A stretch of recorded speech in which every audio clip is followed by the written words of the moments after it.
I've been through this airport, I don't know how many times, and it's the nicest that I've seen the airport in 20, 30 years.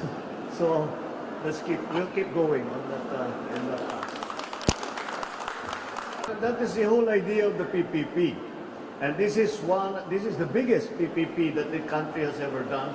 And by the way, it was the fastest that we were able to do, because it was, I pushed it very, very hard. At mabuti naman at meron tayong mga partners kagaya ni Chairman Ramon na handang tumulong.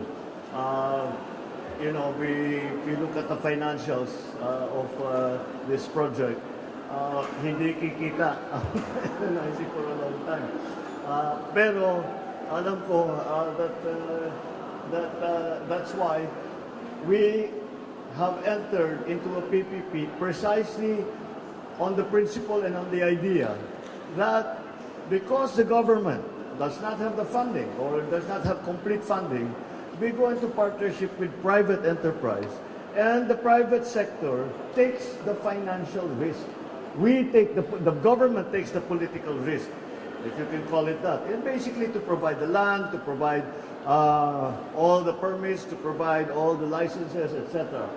And whatever incentives can be negotiated between the private partner and the government. So these are ongoing we will see even more construction by the end of the year.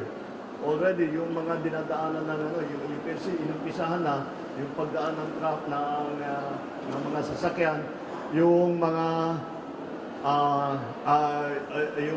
hindi taxi, but yung hired cars hindi nasa ilalim na, kaya maganda na yung sistema. And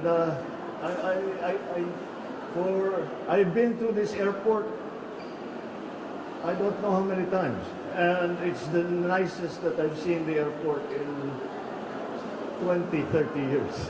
So we'll keep going on that.